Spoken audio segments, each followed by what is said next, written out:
Another academic year in higher education has come to an end.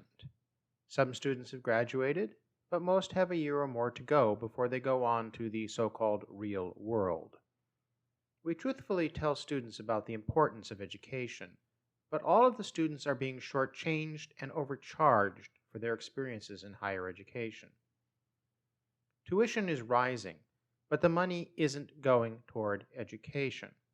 In 2013, the Brookings Institute stated that, quote, between the years 2000 and 2010, the average annual tuition for private bachelor's degree programs increased by $8,290, approximately 30%. During that same period, spending per full-time student on all core activities, including instructional and non-instructional activities, increased by only $2,316, approximately 11%. So to summarize, tuition has been raised 30% on students, but the spending on students to help them be educated has gone up only 11% in the same period. I guarantee you that this discrepancy is worse now than 10 years ago when the Brookings Institution measured it. Where does all that money go? That's part of the reason for this podcast episode. The revenue streaming into higher education has never been higher. The problem is all of that money is not going toward educating students, which should be the reason for educational institutions. There has been much bemoaning of the state of higher education. Some people blame professors, some people blame students, some people blame parents. Such complaints miss the larger picture and the larger social trends that have negatively affected higher education. When I hear these misguided complaints, I think of this quote from James T. Kloppenberg. Quote, when instead school systems consolidated, when some children were channeled into more academic and others into vocational tracks, when professionalizing educators increasingly manipulated decisions about methods and curricula and spawned a distinct class of administrators, and especially when taxpayers decided that they would prefer to buy bigger cars and houses for themselves instead of paying for smaller classes and better compensated teachers for their children, almost all of the characteristics necessary for pragmatist education vanished. Unquote. This is so very true about higher education today, and similar things could be said about most of our institutions. These trends that Kloppenberg mentions I have seen escalated since I began working as a higher education lecturer in 1998. The split into two tiers of education, academic and vocational, is an old one and with some merit. I wish to focus on the other two trends Kloppenberg mentions, the distinct class of administrators and funding priorities, which become three ways in which we have the wrong priorities in higher education. Number one, the wrong priorities on staffing. The problem in higher education today is not the professor-student ratio, it's the administrator-student ratio. 2 decades ago, there was one administrator for every 70 students. Now it is one administrator for every 20 students. And that does not count the huge increases in, quote, other professional staff, unquote, where colleges are creating jobs with nebulous responsibilities. There are now as many as one support staff for every 8 to 10 students. At the same time, administrator salaries are significantly increasing. It is now typical for a college or university to pay its president the equivalent of what they pay adjunct faculty for 80 to 100 course sections. With adjuncts teaching over half the classes at many schools now, the increase in tuition is not because of costs of faculty. The proliferation of administrators and staff and their inflated salaries is driving tuition costs up, while what benefit they provide to the schools and their students is unclear. I want to share one anecdotal illustration about this distinct class of administrators. I am aware of one university, and I do not teach there, where the university president is paid $249,000 a year. 2/3 of that particular school's courses are taught by adjunct professors who the university pays an average of $2,500 per course. That means that an adjunct professor would have to teach 100 courses before the school would pay them the same as they pay this one administrator. If the adjunct taught the maximum allowable 6 courses per academic year, they would have to teach for 17 years to get paid what the president gets paid in 1 year. This is not uncommon in higher education today. Even more incredible than those statistics is that no one even thinks to question the assumption that the college president provides more value to the education process than do 100 adjunct-taught courses.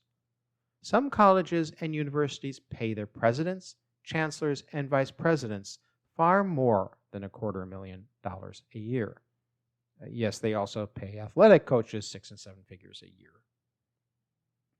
Number 2, the wrong priorities on faculty. You would think that higher education would be the epitome of a meritocracy. Shouldn't universities be hiring the best and brightest in their discipline for teaching faculty? You can be forgiven for having that expectation, but if you do, you will be disappointed. Like much of human society, higher education is dominated by nepotism. Getting an academic position is far less about how good of a scholar you are and far more about who you know. It is a closed network restricted to an established hierarchy. A recent study found that 80% of PhD-holding faculty come from only 20% of universities, and 12% come from only 5 schools. Schools you would have found very difficult to get into unless your parents or someone else you knew was connected with the school. That's from the Inside Higher Education publication. This is the situation across all university departments, regardless of the discipline. As the article says in Higher Education, the hierarchical nepotism has a negative effect on knowledge production. The system is biased. The network is closed. Your talent almost doesn't matter. Hiring faculty without placing priority on the ability to teach and communicate with students is a harmful lack of responsibility to education. The elitism in hiring combines with the focus on profit motive to create a stark inequality among faculty. In academia, there is an underclass, and I'm not referring to freshmen and sophomores.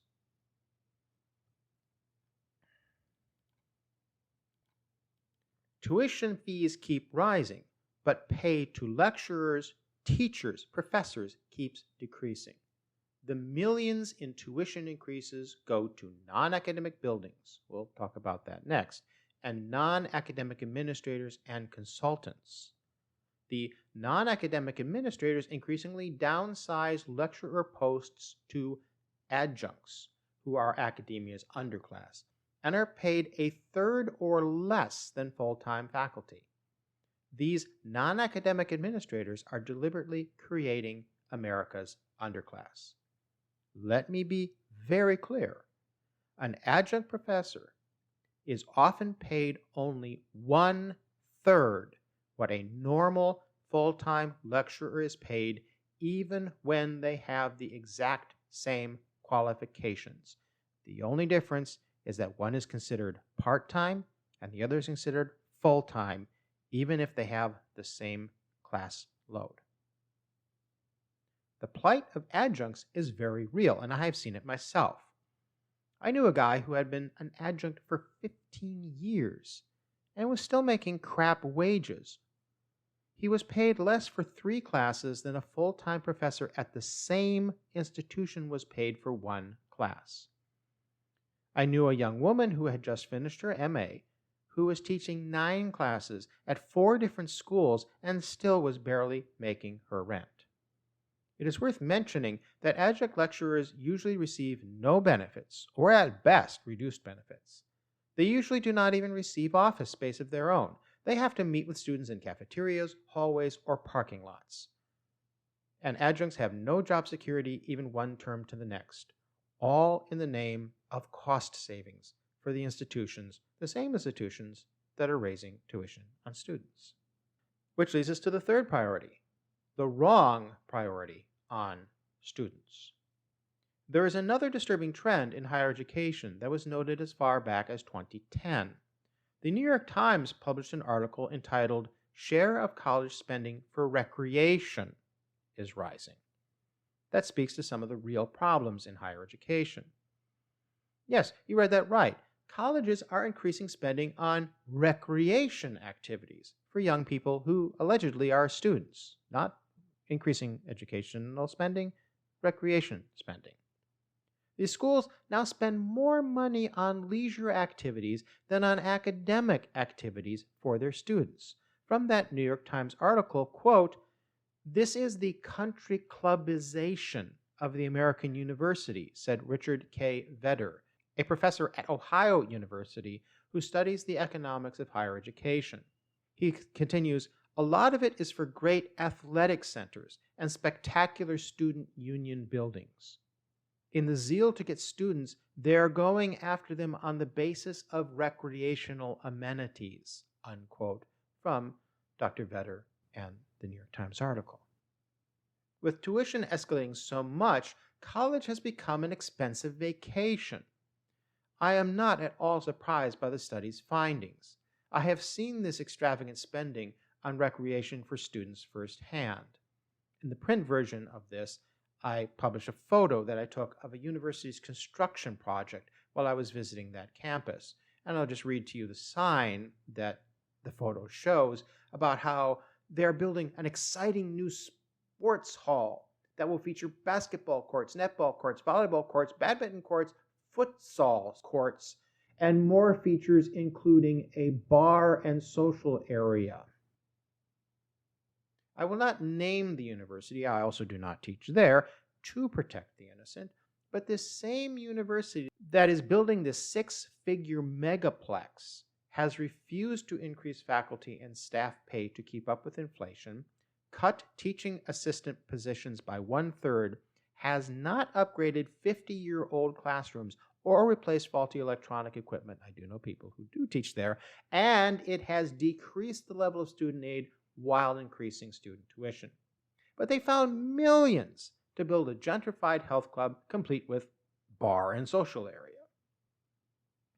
Most colleges and universities now see their students as customers to be coddled and satiated, and academics are being left behind.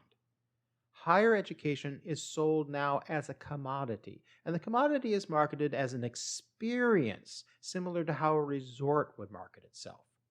Instead of spending money on helping students learn, colleges and universities spend money on helping students play. This has led to the bizarre situation where, yes, support staff outnumber teachers at most universities in both the United States and the UK. Worth delving into detail is this study from the U.S. Department of Education entitled "How Much Do Colleges and Universities Spend on Students?" It found that four-year institutions spend less than 30% of their expenditures on instruction. Colleges and universities are now measured less on academic performance than on student satisfaction. Hotels should be measured on customer satisfaction, not schools. It is time to stop treating higher education as a kind of resort. Meanwhile, too many administrators at colleges and universities are more worried about avoiding student complaints than about upholding academic standards. Professors are put in the difficult position of having the job of enforcing academic standards, but not being adequately supported by their institution when they do, and the students complain. Colleges have de-emphasized learning and academic standards in favor of what they call retention, a get their money and keep them in school mentality. Students should be required to perform academically or lose their place, not be coddled to keep the tuition dollars flowing. For those students who do perform, in my opinion, there should be a reward. Colleges and universities should be free for students who can demonstrate academic ability and can fulfill academic requirements once they are in college. That's the system many other nations have, the same ones passing the U.S. in higher education quality. It's a simple deal. If you keep doing well in your classes, you don't have to pay tuition. You start doing poorly, you're out, or you start to pay a fine. That's how the rest of life works. It makes me angry because I see education as something near sacred. The responsibilities that schools and teachers have are profound and incredible. The top priority of education should be education. Students should be considered as students, not customers. All teachers deserve to be paid well, not just paid living wage, but paid well because of their qualifications, their abilities, and because of the value they contribute to society.